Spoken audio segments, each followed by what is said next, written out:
Olá galera, sejam bem-vindos aí para a nossa primeira aula desse assunto de trocadores de calor.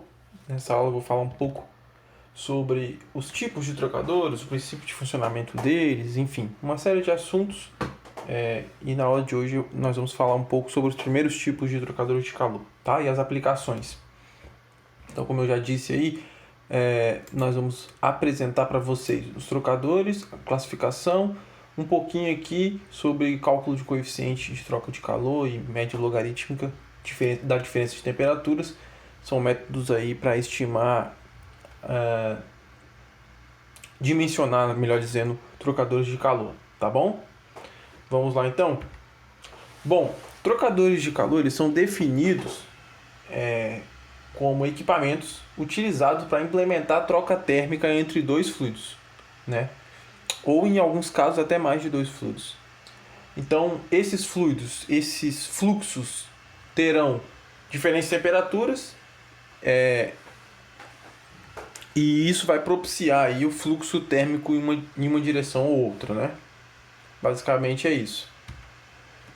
Trocadores de calor são equipamentos que podem possuir variados tipos e configurações também. Nesses equipamentos vai ocorrer a transferência de energia na forma de calor, e isso pode acontecer, como eu já disse, entre duas massas de fluido ou mais de duas. E uma coisa importante, que inclusive é uma das formas de classificá-los, é se essas correntes de fluido, se essas correntes aí de massa de cada tipo de fluido vão entrar em contato ou não, tá? Se elas vão manter contato entre elas ou não. Então, os processos típicos utilizados aí na indústria, nos quais são aplicados os trocadores de calor, são os processos de aquecer, resfriar, condensar, evaporar, ferver, esterilizar, pasteurizar, congelar, fracionar, destilar, concentrar, cristalizar, fundir e secar. Muitos processos. Poderia até colocar outros aqui, quem sabe. Mas esses aqui talvez sejam os principais processos aí dentro da indústria onde os trocadores de calor são aplicados. Eles também podem aí ser classificados ou também podem ser vistos em dois ambientes, né? O industrial, já até falei, indústria de refrigerantes, siderúrgicas, enfim. E dos usos domésticos, né? Na geladeira, nos ar-condicionados, enfim, você tem aí aplicações diversas para esses trocadores. Poderia citar também ar-condicionado veicular, sistema veicular, vários outros sistemas que utilizam de trocadores de calor, tá? Bom, existem os trocadores de calor que são utilizados para aquecimento, tá? Eles são chamados de aquecedores e são chamados por isso porque eles proporcionam aquecimento de um fluido por meio de vapor d'água ou por meio de algum outra substância, que pode ser um óleo térmico, resistência elétrica, gás, GLP, enfim, uma série de outras substâncias que poderiam ser utilizadas para aquecer, por exemplo, um fluido, tá? Refervedores, os trocadores de calor, são chamados de refervedores quando vaporizam um líquido por meio de vapor d'água ou outro fluido em elevada temperatura. Então eles fornecem calor, por exemplo, a torres de destilação, vaporizando parte do produto do fundo da torre. Geradores de vapor que são muito importantes e muito aplicados dentro da indústria. Os trocadores de calor são chamados assim quando produzem vapor d'água utilizando o calor de um líquido quente proveniente de um processo. Tá? Vocês vão ver que quando a gente for falar de caldeiras, as caldeiras são chamadas de geradores de vapor. E lá o vapor ele é gerado por meio da queima de algum combustível, tá? Então tem essa pequena diferençazinha. Resfriadores, eles são chamados de resfriadores quando empregam água para resfriar fluidos de um processo, por exemplo, né? São chamados de condensadores quando condensam um fluido usando água como meio de resfriamento. Existem também as caixas resfriadoras, que são quando resfriam um líquido de processo passando em uma serpentina no interior de um reservatório com água, tá? E são chamadas de caixas resfriadoras. Agora eu vou falar aqui de algumas aplicações aí dos trocadores, tá? Nos transportes, radiador, nós temos o radiador, que é uma das aplicações, o condicionamento de ar, O resfriamento de óleo também, nessas três aplicações são trocadores de calor, né? No uso doméstico, já falei, refrigeradores de condicionamento de ar. Na indústria alimentícia, para pesca e conservação de alimentos, você usa trocadores de calor. Componentes eletrônicos, né, funcionam aí dissipando calor por meio de algum elemento dissipador de calor, né? E conversão de energia, termoelétrica, geotérmica, cogeração, nuclear, solar. Esses caras vão estar presentes nessas usinas de geração de energia, tá? Por exemplo, no condensador. Então, eles vão estar lá para proporcionar mudança de fase, por exemplo, que é o caso do condensador, né? Bom, existem incontáveis aplicações e inúmeros processos aí dentro da indústria onde eles podem ser aplicados. Essas inúmeras aplicações e variedades, né, trazem à tona a necessidade de classificar os trocadores de calor. Então vamos entender aqui a classificação? Eles podem ser classificados de acordo com algumas de suas características. Por exemplo, quanto ao modo de troca de calor, quanto ao número de fluidos e quanto ao tipo de construção. Então aqui, ó, esse esquema tenta resumir isso que eu acabei de dizer. Classificação dos trocadores de calor, de acordo com os processos de transferência, de acordo com os tipos de construção. De acordo com os processos de transferência, nós temos os trocadores de calor de contato direto e de contato indireto. Dentro dos trocadores de contato indireto, nós temos o de transferência direta e o tipo armazenamento. Vou falar deles, tá?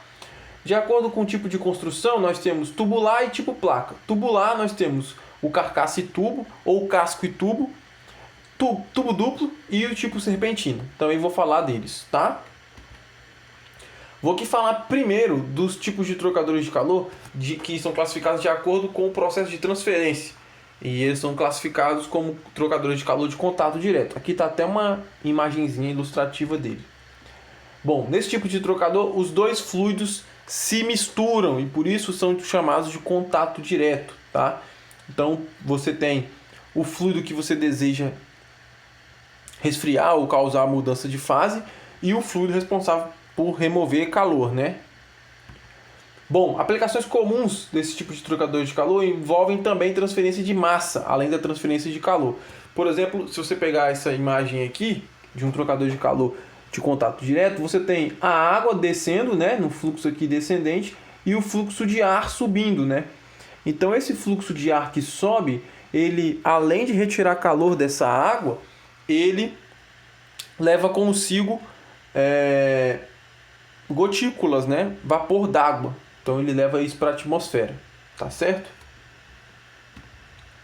Bom, a construção é relativamente barata, isso é uma das vantagens desse tipo de trocador. E se comparado com recuperadores de contato indireto e regeneradores, são alcançadas taxas de transferência de calor muito mais altas, tá? Então, por exemplo, um dos tipos de trocadores aí são as torres de resfriamento. Isso aqui que está aqui do lado, vocês já devem ter visto.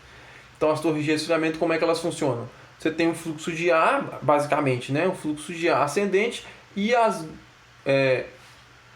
gotículas sendo derramadas aqui num sentido cruzado aqui, né?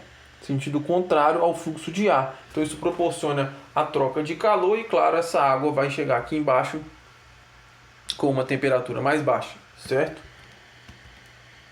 Em muitos sistemas de refrigeração, ar-condicionado e processos industriais, se gera calor que deve ser extraído e dissipado. E para isso, você pode utilizar as torres de resfriamento. É claro que, por exemplo, na geração de potência, lá no condensador, você utiliza, quando é possível, né? Você utiliza lagoas e rios. Para quê? Para pegar a água da lagoa, levar essa água até o seu ciclo de geração de potência, num condensador, e esse condensador é responsável pela mudança de fase e devolver essa água lá pro rio, pro lago, pro mar, enfim. Só que nem sempre isso é possível, porque nem toda usina está próximo do mar, ou tem um rio, ou tem uma fonte hídrica perto. Então, uma possibilidade é utilizar uma torre de resfriamento para substituir, né, esse reservatório aí de água.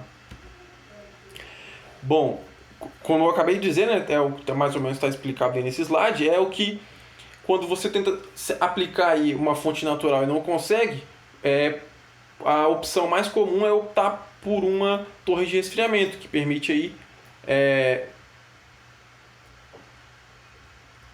utilizar essa água, a água que vem do processo, para o seu resfriamento posterior lá no condensador, tá? Agora eu vou falar de alguns tipos aí, né? Então aqui na verdade o que está acontecendo, né? É um tipo de instalação para torre de resfriamento. Nesse caso aqui eu estou cedendo calor para a água, e essa água quente vai passar aqui pela torre de resfriamento com o fim de abaixar sua temperatura para voltar para o ciclo e poder retirar mais calor, certo? Basicamente essa que é a ideia. Vocês devem se lembrar do ciclo de refrigeração quando eu mostrei a torre de resfriamento, e lá a função dela era justamente essa, né? Algumas partes aí, componentes da torre de resfriamento importantes, são, por exemplo, os enchimentos laminares, né, para meio que guiar a água. Aqui o enchimento de respingo, gotejamento, perdão. Então as gotas descem, elas resvalam nesses obstáculos e pingam nos obstáculos inferiores, e assim vão encontrando o fluxo de ar ascendente, certo? Bom, aqui existem dois tipos bem usuais de torres de resfriamento, que é um fluxo em contracorrente e o fluxo cruzado, tá? Fluxo em contracorrente. O fluxo aqui de ar vai ser realmente no sentido contrário, especificamente no sentido contrário ao fluxo de água.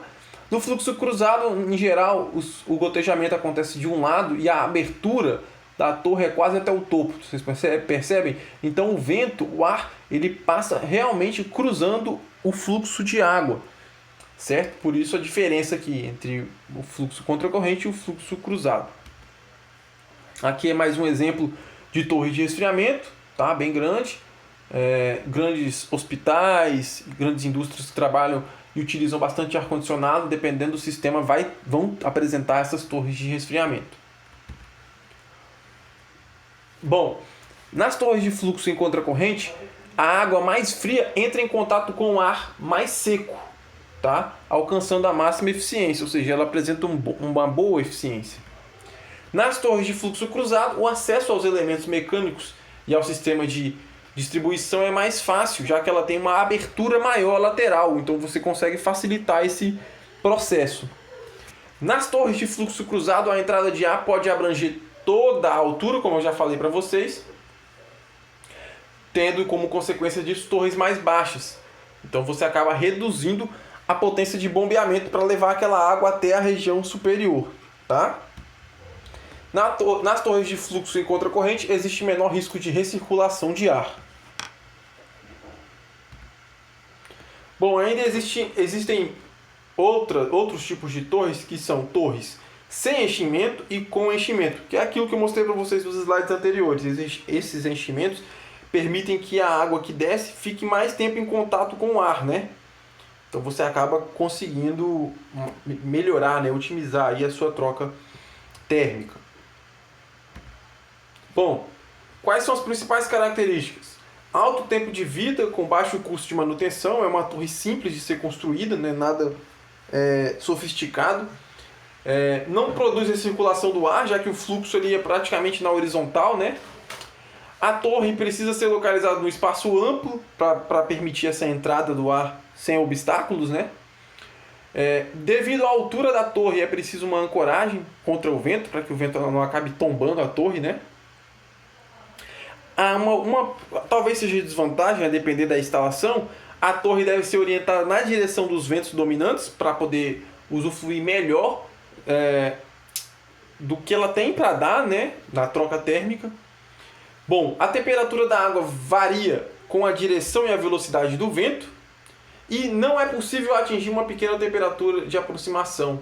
Por quê? Porque é difícil controlar o fluxo, a velocidade do vento ali, né? Então é difícil calibrar a temperatura que a água vai sair aqui, ó, nessa região da torre. Beleza? Então é isso. Bom, vou falar agora mais um pouco dos tipos de torre, ainda falando dos tipos de torre, né? Existe a torre de tiragem forçada, ela é mais eficiente que a de corrente induzida, e forçada, entenda. Vocês estão vendo aqui esse símbolo? ele representa uma espécie de ventilador. Então ele vai forçar a entrada do ar, tá? Para que ele faça o seu movimento ali de subir, tá?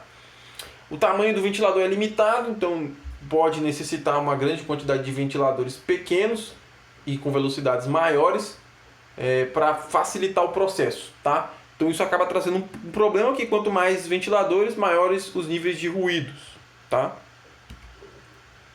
Ainda o tipo de tiragem induzida são essas que tem um exaustor na região superior. Então ao invés de forçar, você induz o fluxo de ar, né, na direção ascendente, nos dois tipos, tá? Tanto faz, contracorrente ou fluxo cruzado, você pode ter a tiragem induzida. Bom, agora eu vou falar dos trocadores de calor de contato indireto. Primeiro eu vou falar dos trocadores com transferência direta de calor, tá? Transferência direta de calor entre os fluxos que estão envolvidos no processo de troca térmica, certo? Então, vamos lá. Nesse tipo de trocador de calor, vai haver um fluxo contínuo de calor do fluido quente até ao fluido frio, né? E eles estão separados, ou seja, eles não mantêm contato. Se vocês olharem a ilustração, você tem um fluxo nessa direção e outro fluxo aqui por esse zigue-zague vermelho. Então eles não mantêm contato físico, os fluidos não se misturam, tá? Então foi o que eu acabei de dizer, o que apareceu aí. Eles não se misturam, pois cada um vai ter sua corrente, em passagens diferentes. Diferentemente do que acontece lá nas torres de resfriamento, por exemplo, que são de contato direto, tá? Então existem vários tipos, tá? Eu não vou falar desses todos aqui agora específico, estou mostrando. Aqui é um tipo placa, aqui é um trocador de carcaça e tubos, tá? Enfim, existem vários tipos e nós vamos falar deles ao decorrer dessa aula e da próxima aula. Bom, vou falar agora dos trocadores do tipo armazenamento, tá? Esses trocadores têm características específicas que os distinguem bastante dos outros, que é o seguinte. Nesse caso, ambos os fluidos vão percorrer de forma alternativa as mesmas passagens do trocador de calor. O que significa? Olha esse exemplo aqui. Estou falando do trocador tipo armazenamento, né? Então o nome já indica. Mas imagina que você tem um conjunto de barras, que são chamadas aqui de matriz. Você faz passar um fluxo quente, por exemplo, por essas barras. Vai aquecer essas barras, ou seja, elas vão armazenar uma quantidade de energia térmica. E quando isso acontecer, você pode fazer cessar o fluxo quente. Esses caras vão estar isolados, né, no ambiente isolado. E quando você precisar retirar energia, você faz passar o fluxo frio, retirando o calor das barras. Tá? Então aqui a característica principal eles vão percorrer de forma alternativa as mesmas passagens do trocador. Tá? Bom, a superfície de transferência de calor geralmente é chamada de matriz, como eu já disse para vocês, né? O que mais? Eu já falei isso aqui, né? Para armazenamento, o fluxo quente vai passar pela matriz, né? Pela superfície, vai armazenar o calor ali e depois o fluxo frio passa pelas mesmas passagens e a matriz vai liberar essa energia térmica para o fluxo frio, tá? Esse tipo de trocador de calor também é conhecido como regenerador, tá? Pode ser encontrado esse nome aí. Eles podem ser dinâmicos ou estáticos. O que isso significa? Os estáticos, eles não possuem partes móveis. Então é uma matriz ali fixa na qual vão passar ali os fluxos de forma alternada. Lembre-se disso. Fluxo quente e fluxo frio. Esse aqui, por exemplo, é um tipo de trocador de calor de matriz móvel, tá? Vou voltar ao slide aqui, presta atenção. Isso aqui é matriz fixa, então ele é chamado de estático. Isso aqui é matriz móvel. O que acontece? Enquanto o fluxo passa, a matriz ela gira, tá? Apoiada no mancal. Então ela vai girar, proporcionando ali, claro, e óbvio, um movimento, né? E esse movimento favorece a troca térmica. Então, esse tipo de trocador de calor pode ser chamado de trocador de calor de contato indireto, do tipo armazenamento dinâmico. Beleza? Bom, galera, eu vou parar a aula por aqui e na próxima aula eu vou começar falando a respeito da classificação de acordo com o tipo de construção e agora eu vou falar primeiro dos tubulares, começando por de carcaça e tubo, Mas isso fica para a próxima aula, tá bom? Um abraço e a gente se fala. Qualquer dúvida me procurem, estou à disposição.